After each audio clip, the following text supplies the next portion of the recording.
by just the hard carry potential of the Naga Siren and illusion play, but none of that nonsense this game. Team Malaysia bans it out in the first phase. Yeah, no Naga Siren, no Terrorblade either.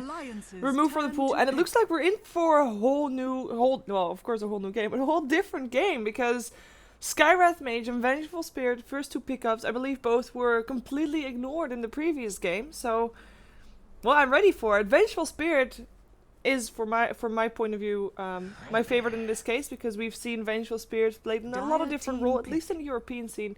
We've seen him played, or her played rather, as a core, or as a support, heavy roaming support. Vengeful Spirit is often mentioned, like if you're talking about heavy roaming supports, Vengeful Spirit is often mentioned in those cases, because she has got, of course, she brings a solid disable, she has got the minus armor as well, which got buffed, so that's great. And she has a pretty decent movement speed as well. 10 seconds remaining. Yeah. Definitely agree with that. Very, very versatile as well as powerful in her own right. And we're going to see her paired up with Chessie's Viper. Once again, Chessie played immaculately on the Viper before, actually was controlling the lane and got a solo kill against Mushi's Shadow Fiend, which is definitely something to be proud of. So him just kind of showing what he can accomplish with the hero. And it's really the anchor that's going to be allowing them to move about in the early fights. They're going to be revolving around him, making sure that he stays alive throughout the fight as long as possible and is able to dish out all damage long term, whether it be physical through the Nether Toxin and the negative aura or negative armor that you mentioned, or if it's just going to be some simple magical Viper Strike poison attack damage to bring the lower HP heroes down. In either case, Team Malaysia, they're going to try to at least control the fights a little bit better with the Centaur. If the Viper Strike or Magic Missile had their way, then they can, of course, either blink dodge or stampede away to get themselves in a better position. Yeah, I really like the Centaur pickup here as well, because we've seen how much annoyance that Viper brings if he has an Aghanims with the slow of the Viper Strike constantly, and of course the Stampede. Like, screw all that movement speed slow, we're just gonna run, and there's nothing you can do to stop it unless you can stun us, in which case Vengeful Spirit, of course, there. So, you know, at least it's a good counter to the Viper. I really like the hero itself as well. Offers a lot of potential in both disengaging and engaging, which is something that we saw in the previous game. At some point we had a fight bottom where nobody actually died, and it was very, like the 4-star, for example, saved Misery there, but it was very clear to see that the teams were very cautious in terms of trying to find someone out of position, getting that positioning like perfect. And with Centaur, you can completely change the game plan and make sure that your enemy doesn't have a chance to back off if things aren't the way they like it to be. You can just run at them anyways, which is something that I think Team Malaysia will definitely use. Centaur offlane, most likely. Not real much else to say about that. We don't know yet. Like they're not giving a lot away, these two teams so far. I mean, even in terms of bans, we have got a Tidehunter and a Jakiro, so that means like some team fight removed from the pool. And of course, Centaur, if you are gonna try and run him on the offlane, you don't want him to run up against a solo safe lane that can completely crush you, which is what a Tidehunter theoretically could do because of that anchor smash. And Jakiro removed because all of the slow, I would guess the ice path's just overall an annoying hero to deal with, and follows up nicely with the Vengeful Spirit. But overall, they're not really giving a lot away of what they want to do. Yeah, the bans here are really magically based entirely. That shows the Team Malaysia don't want to go for BKBs too early on their core heroes.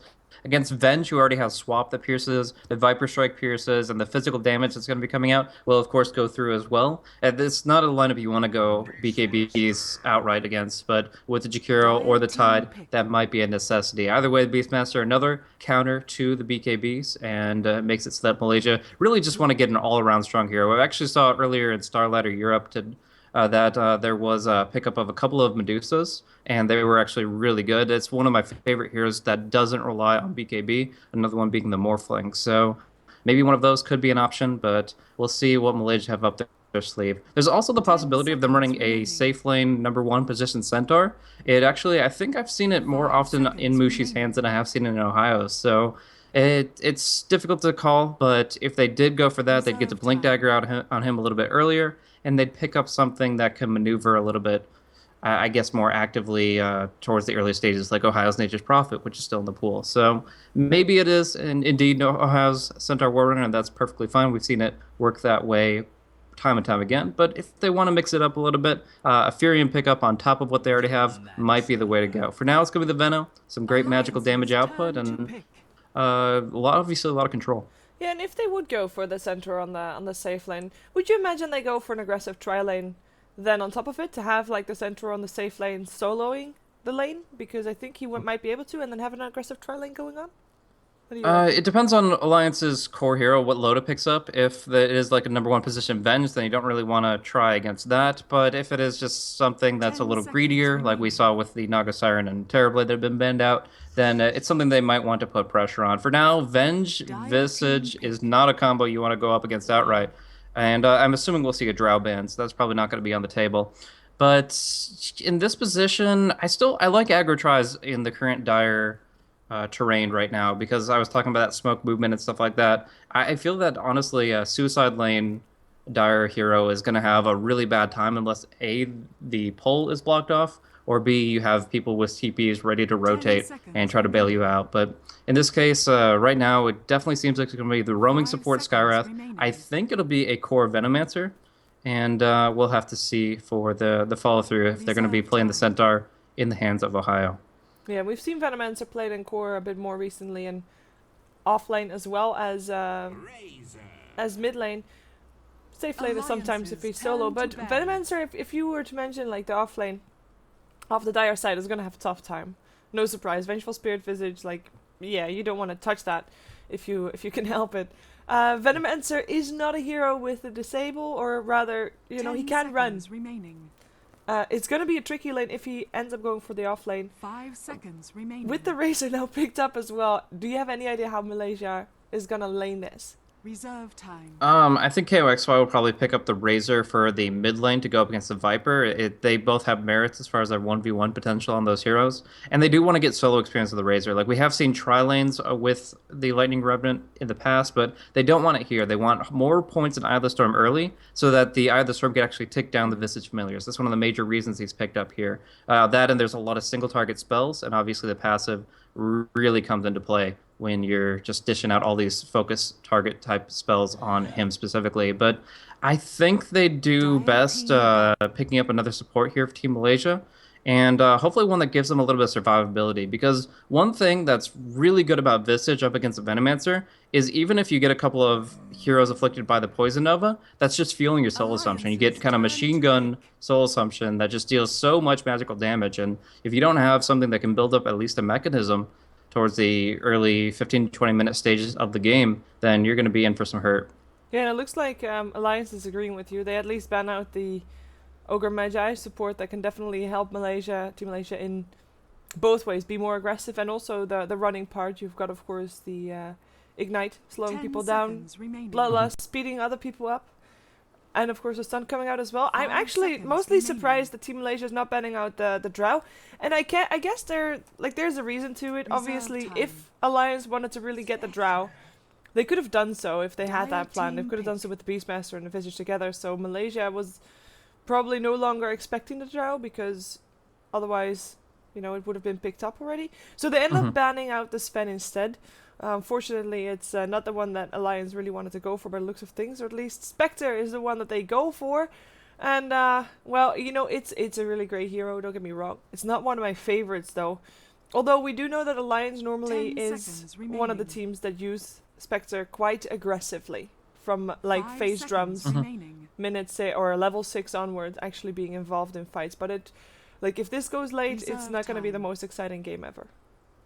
I suppose not, but I mean, the tempo of the supports, Venge and Visage, is going to be pretty active here. Beastmaster, almost on cooldown, can find a kill with the Roar, and whether or not the Spectre's going to be interesting, Team Malaysia certainly spice it up a bit Yep, here. thank you. Meepo is going to be played by KYXY here. Yeah, I've seen his Meepo a couple times, and is actually really, really good. Obviously, they wouldn't pick it up for him otherwise, but this leads the Centaur to be almost a support pickup unless they're swapping roles as well, and that just makes things ever so complicated.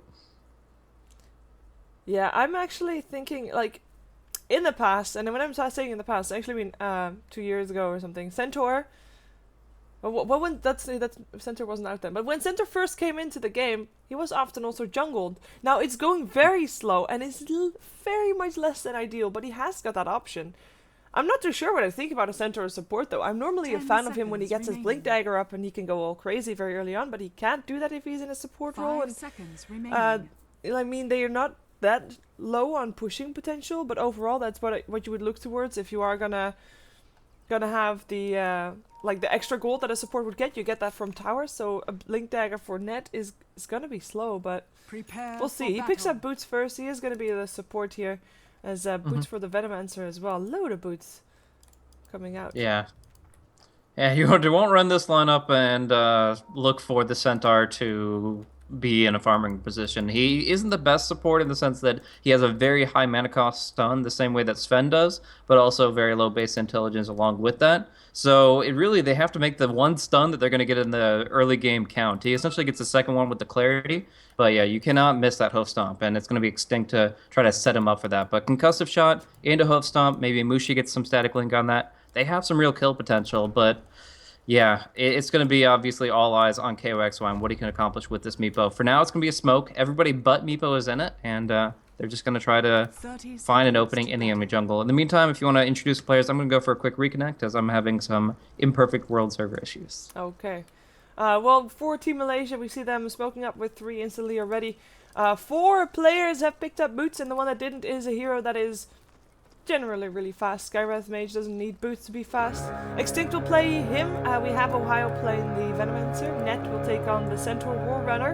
As we see them rotating, they won't The be able to battle find anybody. begins. Aki is too far away for that one. We've also got ourselves, of course, the mid laner Mushi playing the Razor.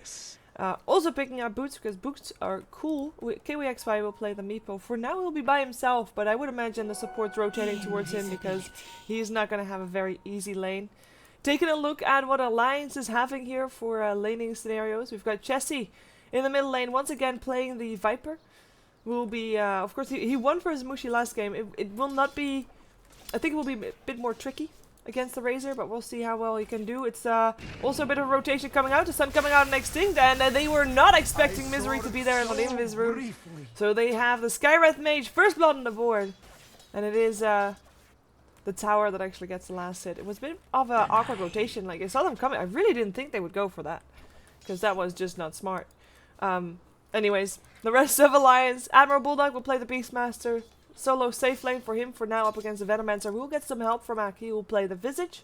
And then the top lane is a dual lane with Misery rotating towards the top lane and Loda farming up there as well. And that will leave KYXY in a bit of a tough situation. 2 melee heroes up against this dual lane. Not ideal to say the least. And welcome back, Blaze. Thank you very much. Did We're going you to be get seeing... see the first blood? Unfortunately, I did not. So I'm seeing Radiant's 3 middle assists. tower Who is got under the kill attack. on that The one? tower. Okay, so it's split among 3. That's cool. But still the first blood gold going the way of Alliance, and that's pretty nice for them indeed. So, very interesting to see this aggressive dual lane stance from the Vengeful Spirit Spectre. And now they're going to make the rotation. This makes a little bit more sense. Loda's going to be going down bottom, finding a lot more secure farm down here because the offlane Venomancer, his job is essentially to turtle under the tower. He drops Plague Wards down, he stays within his tower radius, and he makes sure the tower doesn't fall. And that's going to be perfectly fine for Loda, who just wants to farm down the creep wave and build up some early items to fight with. Gold for me. Yeah, Ohio gets also the bounty rune. Underestimated how much that bounty rune does. Vengeful Spirit though with another rune. Who needs runes if you're in the middle lane? Ohio is gonna get slowed by the bear. Bulldog can't really dive that, but shows some aggression here already. And he of course should be the one to rotate towards the top lane. Doesn't get a TP, just gonna run. For the moment it's Misery that is on this top lane. Getting some experience. He should not die considering that the supports of Team Malaysia are kind of all over the place in the jungle rather than actually trying to actively do things on the lane. What a nice sword Extinct has, by the way, on this Skywrath. Just want to point that out. Golden one. But yeah, Beastmaster's on his way. I wonder if he can actually make something happen. I don't think so. He just should be here to get some experience. And maybe have Misery rotate bottom. He has got a smoke. Might try and make something happen with that. But at this point, I think that to be able to kill off the Razor mid, he'd need the help of Aki as well, who is right now busy with pooling in the jungle. So it's actually the Spectre that I think has the upper hand against the Meepo in a lot of cases here because you can haunt and get like an illusion for each individual Meepo clone. So it's a very big cooldown that Meepo has to be very aware of when he moves about the map. And I think it was a very smart counter pick. Up top though. Oh, Misery. Earthbound and killed off. And by KYXY with the hoof stomp coming out from net, of course, they've got some good synergy going off there. You've got the Earthbind, you've got the slow coming out from Extinct as well, and then you've got net following up with the hoof stomp. There's really very little escape possibilities for anybody in this game, actually, looking at the heroes. Yeah, it's going to be hard to tell who's going to be taking the advantage as far as scalability is concerned, but as far as the early team fights, we're going to see a lot more activity from Alliance here. Ake is going to be dropping some damage. I know how will get the Gale off, but man, 2 more right clicks, and that Soul Assumption would have been an easy kill onto the Venomancer, who, although he has okay base armor because he's an agility hero, he doesn't have the best as far as HP and HP regen, and he will be forced off the lane. We do see Centaur, on the other hand, will be picked off over towards the top rune spawn. Chessie definitely making the main contribution there.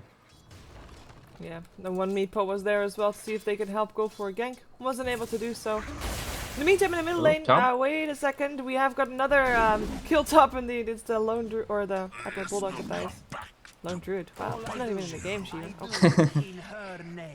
Well, it is Admiral Bulldog after all, but yeah, it's just a lot of overextensions right now. It's people being in positions they could find opportunities in, and so that's why they're there, but they're underrating the potential of the enemy to just pin them down and get enough to lock them in place and punish them. So maybe we'll see like better maneuvering from Mushi, as he does have a haste rune, but at least for now, he's just going to keep doing his thing. Static linking against Chessie, making it so he has the last hit with these 2 points of Nether Toxin, and Mushi in general taking the better end of the last hits, but only mildly. Yeah, apart from the kills here in the mid lane, this is actually a very even lane in terms of last hits. Mushi is sitting on 19 to 9, with Chessie sitting on 17 to 8. Difference is minimal, but perhaps that is something that Extinct and Net can change, as they have smoked up. They've got mana up on the Skywrath Mage for both a slow and a nuke, or silence if you will. Let's see if they can make it happen. In they go. Slow comes in as well as the silence. Can they actually get the hoof stomp in? They're gonna try. They're gonna have to dive very far for this though. And Net is taking up the tower. Chessie is gonna get a return kill for that. Yes, they get the kill, but I'm not sure if that is entirely worth it. In the meantime, also on the bottom lane, it is a Venomancer that died, and because of all the supports rotating, nobody teleported in to his aid, and Venomancer ends up dying right underneath his tower. Yep, so just a hard life for him. If he's under the tower completely, he won't be picked off because of the Venomous Gale. It pretty much prevents anybody from diving him, but in that circumstance, he was just pushed up a little bit. They're able to get the stun, slow combos on him, and it's enough to bring him down this once, but maybe he won't make the same mistake again. For now, it's going to be Tranquil Boots for him. 1-1-3 build, pretty standard in this position, and even pre-clarity, so that he can just keep these Plague Wards up. He's scouting with them. He's just laying this kind of network of alarms where he knows when the enemy supports are rotating in, and he knows how far forward he can go on the lane. Yeah, and on top of that, he's actually getting very decent levels as well. He's close to level 6. Admiral Bulldog also doing not too bad on the levels, is getting a bit more last hits compared to that Venomancer. But that's mostly because of those supports of the side of Team Malaysia, just rotating and not being stacking or pooling anymore. And actually, we've got KYXY went into the jungle rather than being on the top lane as well. There's some camp stack for him, so that's quite a bit of extra gold for him, but still leaving the top lane alone, which I personally like, because that way Nat can get actually some farm. He has got Tranquil Boots as well, and is just trying to sit around, get experience, and hopefully get some last hits that Admiral Bulldog leaves for him. Yeah, level 2, level 3 Centaur isn't going to be able to do too much as far as roaming around. Their ganking surprise time is really over, and since KYXY can jungle, he definitely should, and give a little bit more for the team as a whole. But he is leeching a little bit from the mid lane, looking to stack up at the 52-second mark and try to kind of build up from there. He really needs to get the momentum off the stacks. Unfortunately, he's found a lot of mud golems recently. The 2 medium camps in the central part of the Dire Jungle, completely nullifying the poof AoE damage, and it's just a hard knock life for him. Yeah, we actually had Loda forced back from his lane, and not because he was close to dying, but purely because he was harassed so much by Ohio. His wall of wards, his net of wards, as you call it, is really paying off. He's just having a pretty okay time, and the supports, they can't be busy with that bottom lane all the time. Like right now, Misery and Bulldog are rotating into the jungle. Let's see what they're gonna find. They have got the roar. They're looking to use it, finding a target. Is it a Skywrath Mage? Axis will fly out. They don't need the roar for it. That means they still have it if they should go for someone. Loda haunted in for that one as well. 4 people in the middle lane coming out for Alliance, as they will Well, I would say rotate for something with Aurora. I'm surprised they didn't end up using it, and maybe they can still go for Mushi if they want. Who is, by the way, pretty safe, because there is, of course, a ward. Yep, so he does see what's coming, but they're still rotating around very nicely. They're obviously showing that they want to take control of the enemy jungle, which is very important to do against Meepo, and they have the roar reserved essentially for the Meepo. Maybe the Razor's a high priority target enough to use the roar, but... Ohio gets the roar in the face. Visage nukes him down. Yeah, and that's going to tip Visage over to level 6 and actually really close to level 7. Catapults forward in experience there, and the Visage birds are going to be able to do so much work. We see Bulldog taking some hits under the tower, at least the drain from that static link. But Mushi, he doesn't want to die. He wants to build up his mechanism, and as such, there's no reason for him to get too aggressive in this position. He is kind of behind enemy lines, and he doesn't have any support coming for a long time. And in fact, honestly, I think this is the most passive I've seen Net and Extinct play in a very long time. Usually these two are supports that make things happen across the map, find gank opportunities, find pickoffs, but I mean their kill count is limited. What we saw from their Lion and Enchantress was kind of more of the same, and now down bottom, Mushi is in some trouble. Look at the damage. With the minus armor coming out from Misery, the familiar is helping out. There was no way that he was going to make it out of there alive, and he is still fairly squishy. He has got the chainmail, which is nice and all that, but that extra armor is just nullified. Whoa, talking about supports. Aki is going to be picked off there by Extinct and Net, who did end up rotating to maybe make something happen, and they actually found a support. So good on them. What do you think is the reason for them being a bit more passive than what we are used to seeing from them? I mean, they have, of course, got different type of heroes, but we already saw that that combination is actually not really very weak.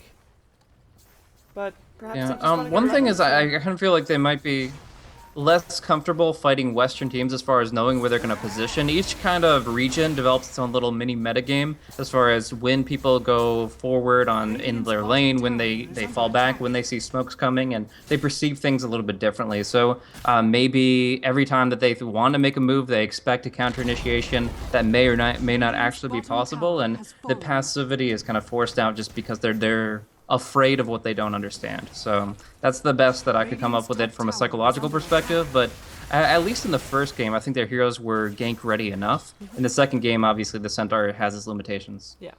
Although he is level 6 right now, so that will help a lot. And he's actually, I have to say, pretty close to getting his Blink Dagger. He's, of course, relieved from support duties by the Skywrath Mage, who is basically taking it up himself to get the wards and upgrade the courier and everything like that, so that Net can actually just purely focus on getting that Blink Dagger ready. But I really like this, because this is going to turn into a support that is going to be way more than a support. It's going to be your fourth core, if you will. It's looking to be pretty strong. They also took out the first tower of the game. The tier 1 bottom died, and Ohio showing no sign of getting away. In the meantime, middle lane, they're going to go for Chessie. He is going to live for the moment, but the Meepo chasing him down. The roar and the axes, though. Chessie lives. KYXY dies. Nice haunt coming in as well, and that was a stampede used for that even, so... Unfortunately, they lose and their global ultimate, which is not that long of a cooldown. Fair enough. They lose their safe lane farmer, and they get a kill to Loda, as we have Venomans are picked off by Ake, who was well, still around. Shouldn't have been, but he kind of was sticking around, dropping some plate boards. He thought he could get involved in the last fight, and obviously that wasn't the case. Gets picked off 1v3. And they don't really have the survivability to deal with all these threats right now. The Visage is putting out a lot of damage. We're seeing the Wave of Terror combined with the axes more and more. And the cool thing is that now the wild axes are purely physical damage now. They're not composite anymore. So the Wave of Terror really does enhance their potential. And yeah, right now Alliance are taking this early game by storm, 9-4. And although there is still some real potential with the Meepo carry, KYXY, he went for the Blink over the Aghanims, and this is the divergence of the two different Meepo builds. This one requires more activity from Meepo. It requires KYXY to make something happen with this Blink and to find a kill opening as a result of it. Yeah, and to get some extra help from his team as well. And unfortunately, his initiation went on one of the tankiest targets of Alliance, and on top of that, Chessie did have the mechanism also, so not the easiest. And he even had the Mystic Flare on top of that as well. He's just very tanky, so perhaps next time he'll find a more squishy target to initiate it upon. We do have Team Malaysia sitting middle with 4 heroes, 5 heroes if you will, or at least 1 Meepo is there. I'm not too sure what they're expecting to get out of this. Because they don't, like, they can try and wither down the tower, but that will take a little while. And if they're not going to be able to really initiate a fight, which I don't think they want to do right under the tower of the enemy team, they're wasting a lot of time on their heroes. And sharing all the experience to boot. Yeah, they are buying time for KOXY to farm up a little bit on top. Obviously, he needs to move in towards more points in Divided We Stand and obviously the Aghanim Scepter long term. But at the same time, that gives Loda space. He's got his Haunt up, so he doesn't have to be anywhere near the fight. This TP scroll is honestly just for defensive purposes. Doesn't need it to help out his team. And we're actually going to see potentially a clash here as the smoke breaks out. Yeah, the roar coming out on X. He's already bursted down. Net is not going to make it out alive either. They're going to chase down Mushi, see if they have the speed. They don't. Or at least they don't think they do, so they're just going to go and try and take down mid instead. They are all together. They smoked up probably to try and gank up that Meepo that you were saying was having a free time on the top lane. But Team Malaysia was on the ball, tried to protect him. And then ended up running into the team of Alliance that had, of course, the high ground advantage. And Net couldn't really get the stomp off because he got stunned before that by the Vengeful Spirit. And then you can't do anything anymore. Like you're completely caught off guard. Whoa. Careful there. KOXY getting a stun up. Meepo in some trouble. Tries to poof out. Will be able to make it out alive. Poof's only a very short distance away, but it's still far enough to get out safely. Alliance to keep on holding on to their tower as well. Yeah. Radiant's middle tower is under You see Alliance actually missing this ancient stack twice here. This isn't the biggest stack of creeps, so it's really just mistiming. Like, it's not like they're blocking each other too much because there's too many creeps involved. So gonna get a little bit less farm out of that, whoever decides to farm it up. Just kind of mechanical issue there. Maybe they're not used to such low ping on the lag on the land environment right now.